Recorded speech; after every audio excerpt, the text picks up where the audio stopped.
back. I hope everyone's having a wonderful day, feeling good, looking good. We're going to do a tough one for me today. I hope you guys don't mind. I'm following up on my Escaping Occult series. This will probably be the last that I do on this topic. I might do a few others, but I'm thinking that this is it.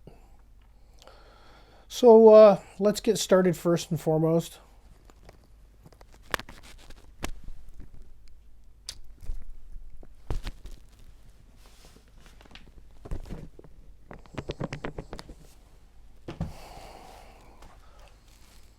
I know I'm going to need all the help I can get on this one. So have you guys ever heard of the process? The children of the process? Doesn't ring a bell? Well, it should. And it should scare you. It should scare you to death. Like no other. Don't study too far into it. You don't want to find yourself on the altar, but yeah, this one's a spicy one. So the Children of the Process are a global cult. Some of its notable members would be David Berkowitz, the son of Sam, and his friends, the Carr brothers. Yeah. Oh, what's that? The son of Sam didn't work alone? Oh, okay. How about a collection of global elites that love the epitome of evil, the absolute pinnacle of depravity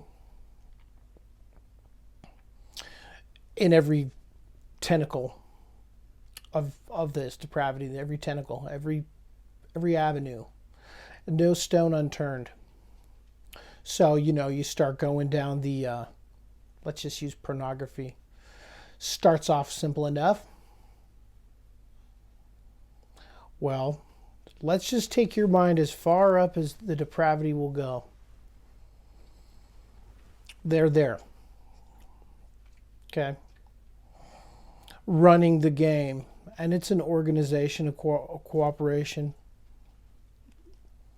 a limited liability corporation, a Schedule C tax bracket. Hey, they're filed. They can do whatever they want. Oh my God, my dog's trying to tell me something. Hold on, what's that? No, I'm not going to take out the neighbors for you. Jeez. Don't listen to your dogs. So let's dive into this a little bit with the David Berkowitz thing. Let's get cozy. Let me strip off a layer here for you, ladies. I just want to make sure that we're comfy because it's going to get good. Okay, David Berkowitz, the son of Sam. Oh wait, what is that in my jacket? What the hell? Playing cards? I don't need those. Where'd the hell did this jacket go? What in God's green acres am I feeling here? You guys are gonna love this. What is it?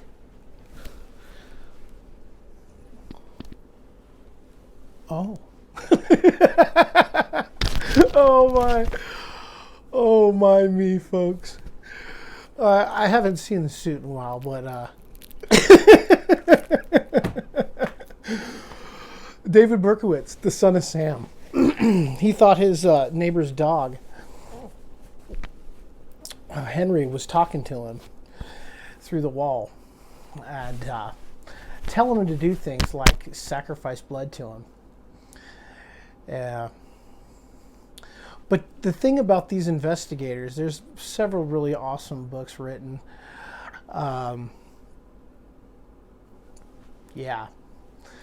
About this topic and the occult and some strange happenings happening. But the thing the investigators never really do is look into the mixed metaphor the message, the hidden message. And you know, if you read the good book or dabble in the occult, that the role of the darkness is to be deceptive. But it doesn't want to be too deceptive. You know what I mean? It wants its due. So it's kind of like showing you one hand and doing something with the other at the same time. But it all leads back to recognition for what they're wanting. So these killings in New York and globally and nationally, more nationally than you think, okay? So when you hit the top of depravity, you're doing all kinds of things to up the sacrifice, up the ante. And one of these things is it starts with sacrifices or rituals that are on a relatively smaller scale. And you work your way up, right? To the height of the depravity, the blood orgy, or maybe some sort of child sacrifice. Something of a more and more and more deception, more depravity. Well, the children of the process, they know that Christ has a special place in his heart for the children. We all know that, right? Well, knowing that, the best way that the process could devise a plan to get inside of the cage and rattle the cage as hard as possible, feed off fear, intimidation, and, you know, they like the screams. So they go by the children of the process, the children, and they recruit children. I'm going to tell you about some of these little children. Let's pull her down another notch, folks. You know, let's cozy up a bit, okay? We're gonna get to full Monty here. One stinky looks Count Dracula. He loves blood sacrifice too. So they up the ante, and these children, the product of a, what is that called? Unholy union. Let's just say your mother was invited to one of these crazy, kooky Studio 54 parties where the hedonism and the drugs abound, and meets up with the group. And the group is like, hey, we're going back to this sweet old mansion. Why don't you come down? We're going to film it and we'll give you some money. Or drugs, or a party, or whatever, or just deviant sexual activity. So, your mom goes down to the orgy and ends up rolling around in the puddle with everybody. She's like, what, 16, 17? And ends up getting pregnant.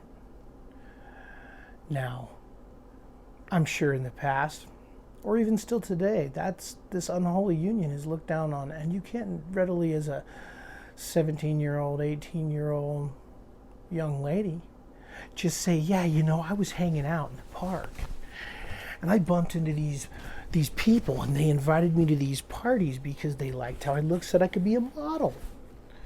So I ended up going down and hanging out at the club.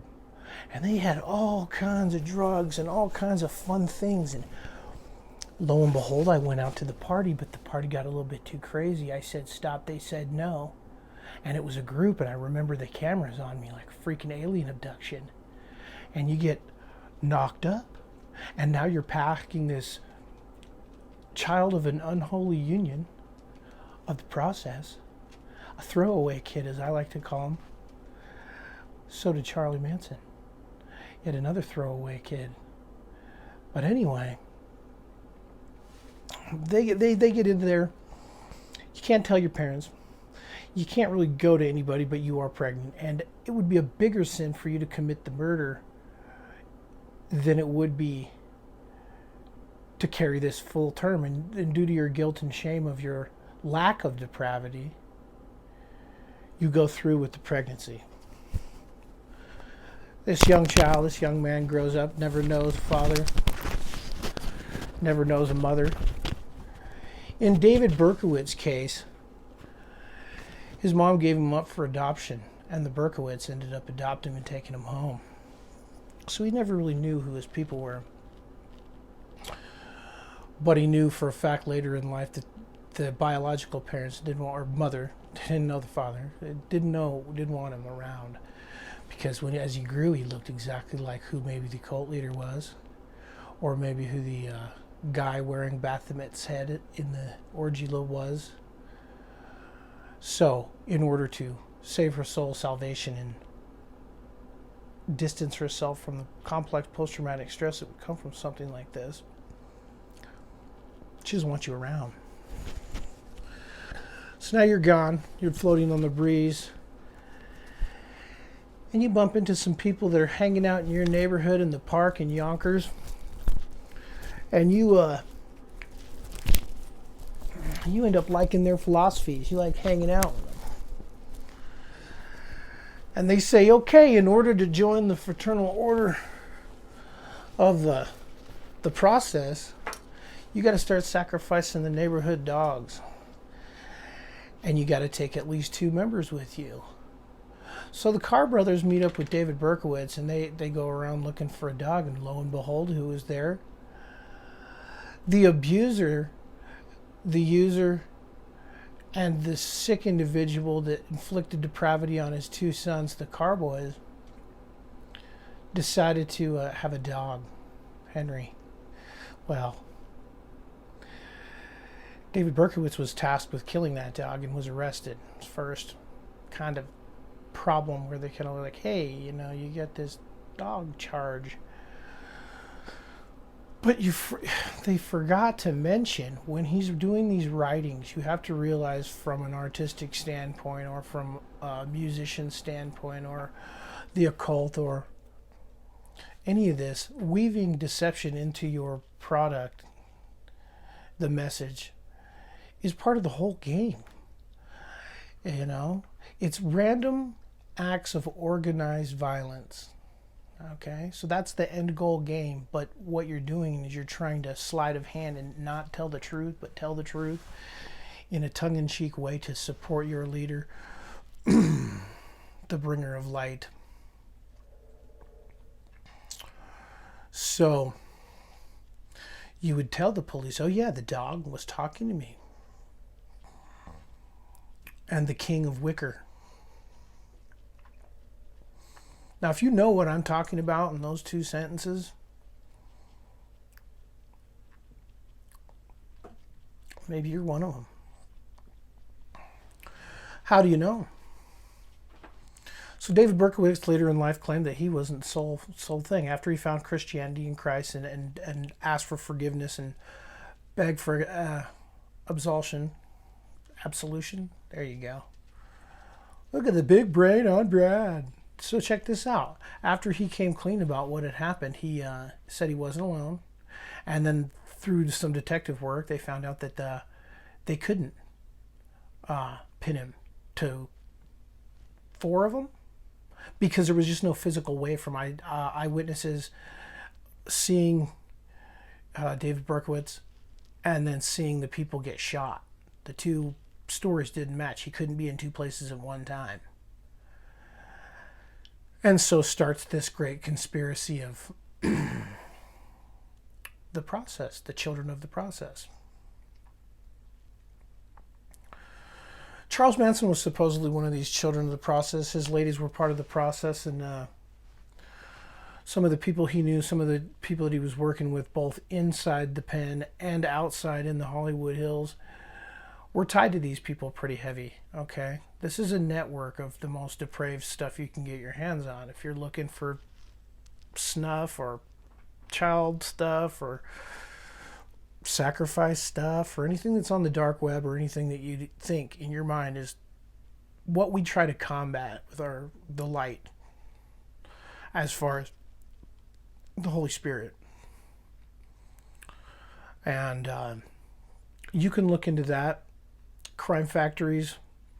Now, if you were to take several of these guys, David, here's 2. I'll give you 2 freebies, and then you can start your own spiral. But don't get too close to the sun. Unless it's the Son of God. David Berkowitz, Charles Manson. You put those 2 ramblings side by side. Get a highlighter pen out. Yeah. Yeah, you'll start to see the notice of the throwaway kids orchestrated from the crime factory. Now you got to remember, when you're doing time in prison, especially a bigger prison, you're going to be surrounded by the people that had been involved or a product or, a victim of the greatest depravity on the planet Earth. You know what I'm saying? So you got all the stories. You're getting the inside information. You're meeting the connects. You're finding out who you need to talk to on the outside to get the ball rolling, to get you some bread, to get you, some money, because that's all that it is. It's fame, it's fortune, it's money. It's all the things that you think Satan would promise you at that crossroads of making the choice. Okay? So you put those 2 side-by-side ramblings together and you're going to start figuring out the puzzle pieces match. The same children of the process traveled across the country, stopping in a chapel to do a pretty brutal murder, and then followed on into Hollywood, where they ended up arresting a major movie producer. I would just say the movie The Cotton Club was his little last and final film before he was so violently murdered. The Carr brothers murdered. Yeah. The sad part about the process is people like the police are in it. It's basically your Epstein Island type of deal, where high up individuals in certain organizations, if not every one of them infiltrated at some level, has dirt on film. And now there's people that make these films, and there's people that sell these films, and then there's the people that buy these films. Okay? And they make them for a reason. Keep them on big servers in basements.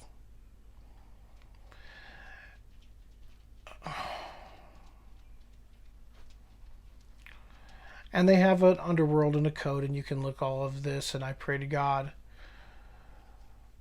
for salvation, for mercy.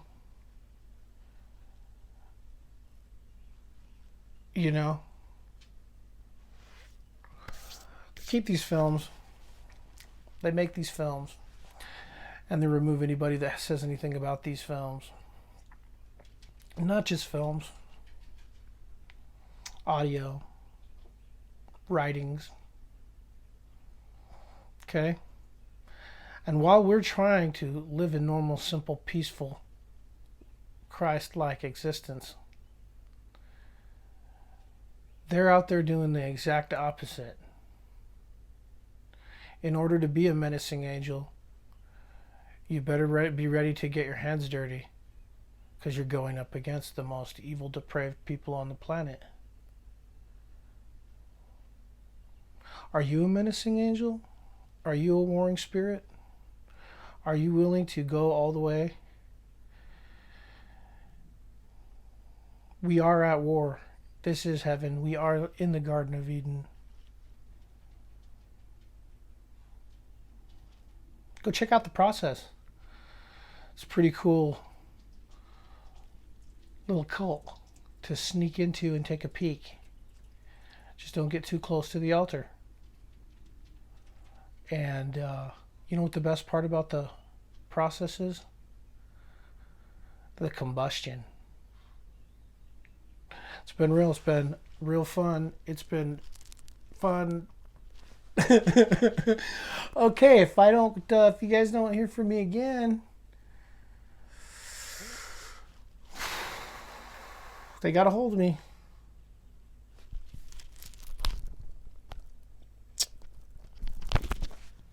But I ain't scared.